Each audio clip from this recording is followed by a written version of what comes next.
안녕하세요. 오종훈입니다. 오늘은 그 집은 임대래 라는 주제로 영상 찍고 이야기 한번 해보도록 하겠습니다.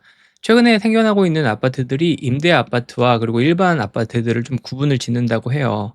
그리고 이런 현상들이 되게 많이 일어나고 있다고 하는데, 저는 이 사람들이 생각하는 것들을 통해서 부동산 경매로 돈을 벌 수 있다고 생각하고 있거든요. 그래서 왜 그렇게 생각을 하는지 오늘 영상에서 제가 생각하는 내용들 좀 정리 한번 해보도록 하겠습니다. 그리고 최근에 임대 아파트 관련해서 사람들이 어떤 생각들을 가지고 있는지도 내용을 정리했기 때문에 오늘 내용 보시면 여러 가지 생각들을 해 보실 수 있으실 것 같습니다. 커뮤니티를 통해서 여러 가지 막 정보표가 돌아다니고 있어요. 그래서 임대표라고 보시면 되는데, 임대를 지금 살고 있는 세대, 임대를 살고 있지 않은 세대, 이렇게 나눠져 있는 표가 커뮤니티를 중심으로 해서 확산이 되고 있다고 하는데, 여러분들은 이거 어떻게 생각하시나요? 이게 정보 목적성이기 때문에 불법은 아니에요. 기본적으로 불법은 아니지만 사실 정보가 막 돌아다닌다라는 거는 여기 살고 있는 사람들의 입장에선 좀 기분이 나쁠 수가 있겠죠. 그리고 저는 강남에 30억, 40억 하는 아파트, 임대 아파트가 왜 있는지 모르겠지만 그 하이엔드 아파트조차도 지금 그런 것들을 좀 구분을 지으려고 하고 있습니다. 이렇게 얘기하시는 분들이 있어요. 하이엔드 아파트인데 우리 집값이 얼마인데, 우리 집값이 몇 억인데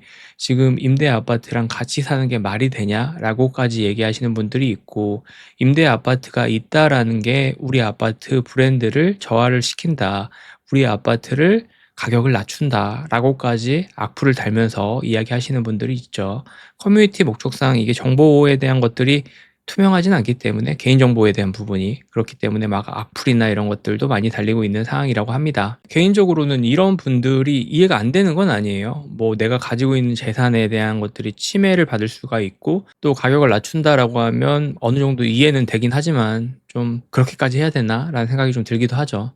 하지만 저는 냉정하게 봤을 때 이게 대한민국 현실이라고 생각을 하고 있고, 이게 한국 아파트의 현실이라고도 이야기를 할 수 있을 것 같아요. 이건 지금만 있는 게 아니고 예전부터 계속 만들어져 있는 사람들의 기본 심리라고 생각을 합니다. 아파트라는 거, 부동산이라는 거는 상대적 우월감을 갖기 위한 트로피라는 거는 예전부터 있었던 거잖아요.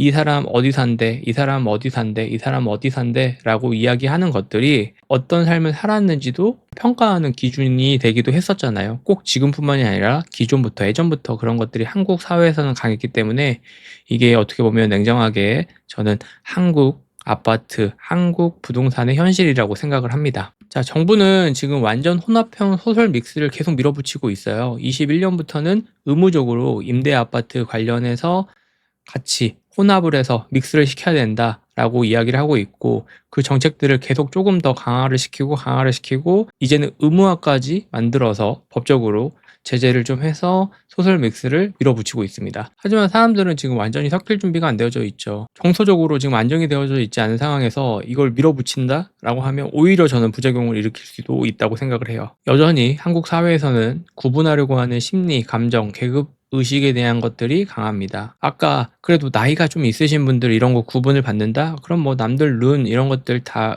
피하고 의식하지 않고 그냥 살아갈 수도 있다고 저는 생각을 해요. 어느 정도 사회성이라는 게 붙으면.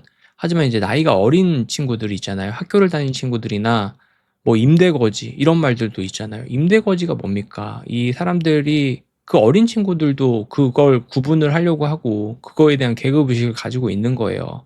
임대 살고 있는 사람들을 임대거지라고 막 놀린다고 얘기하는 것들도 기사들도 막 나와서 그게 이슈화가 됐었잖아요. 그래서 그런 부분들을 생각을 하면 씁쓸하기도 하지만, 이런 사람들의 인식은 아직 바뀌지 않았기 때문에 정부에서 그런 것들을 계속 밀어붙인다라고 했을 때는 오히려 저는 부작용을 일으킬 수도 있다고 생각을 합니다. 그리고 이런 현상들은 오히려 더 큰 갈등을 겪고 있죠. 심리적으로 막 여러 가지 이야기들도 많이 나오고 있고, 그거에 대한 것들을 뭐 어떻게 개선을 해야 된다, 하지 말아야 된다, 이런 갈등들이 계속 커지고 있습니다. 커뮤니티 그리고 실제 아파트 단지 내에서 어떤 한 아파트는 20억을 주고서 이 임대 아파트를 밀어내자라고 얘기하시는 분들도 있어요. 그럼 여기 사시는 분들은 얼마나 그런 것들 들으면 좀 섭섭하겠어요. 그래서 이제 그런 갈등들이 계속 커지고 있고, 거기 살고 있는 분들도 "아니 내가 지금 정당하게 이 임대 아파트를 들어왔는데 그렇게 얘기하시면 안 되죠. 같은 인프라를 써야 되죠. 같은 커뮤니티를 써야 되죠." 이렇게 얘기하시면서 좀 서운함을 표현하기도 해요. 지금 현실은 이런 상황이고 저희는 또 투자자이기 때문에 이 투자자들은 이런 현상을 가지고 '어떻게 돈을 벌 수 있을까? 경매를 하는 데 있어서 이 현상을 어떻게 이용할 수 있을까?'라고 생각을 하면 저는 오히려 이런 편견이 시장에서는 다른 효과를 만든다고 생각을 합니다. 오히려 이런 편견들을 가지고 돈을 벌 수 있어야 된다고 생각을 해요. 현상은 현상이고 편견은 편견이고 이 편견과 이 현상 속에서 우리는 돈을 버는 게 중요하잖아요. 저는 이 편견이 뭘 가장 부작용으로 만드냐라고 얘기했을 때는 저는 가격에 대한 왜곡이라고 얘기할 수 있을 것 같아요. 가격에 대한 왜곡이 생길 수가 있고 이 가격에 대한 왜곡 같은 경우는 가치가 아닌 이미지 때문에 싸지는 곳들이 분명히 생길 겁니다. 말했던 것처럼 이 지금 입지나 이런 것들을 보지 않고 그냥 여기는 임대 아파트래, 여기는 사람들이 꺼려하는 곳이래, 여기는 사람들이 꺼려하는 지역이래라고 해서 싸지는 곳들이 분명히 생기는 것들이 나타날 거예요. 자, 그러면 이건 당연히 경매 투자자에게는 기회죠. 경매는 어떤 투자죠? 경매는 싸게 사는 재테크의 하나입니다. 경매는 반드시 싸게 사야 되는 건데 이런 심리들 때문에 싸게 살 수 있다?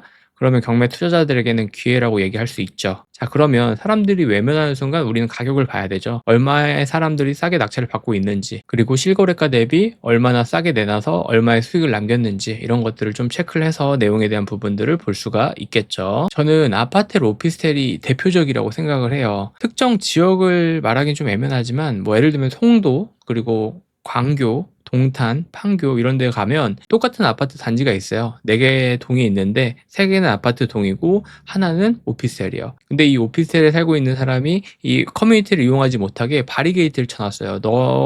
"너는 우리랑 달라. 너네랑 우리랑 달라." 라고 생각을 해서 지하 주차장 그리고 커뮤니티도 같이 못 쓰게 막 이렇게 만들어 놨단 말이에요. 그럼 여기 가격은 냉정하게 보면 집값은 막 엄청 떨어집니다. 전곱전 대비 반값 이상 떨어진 곳들도 많아요, 경매상. 반값으로 떨어뜨려도 이 사람들은 이 인식, 이 편견 때문에 이 아파트, 이 오피스텔에 들어가지 않는 거죠.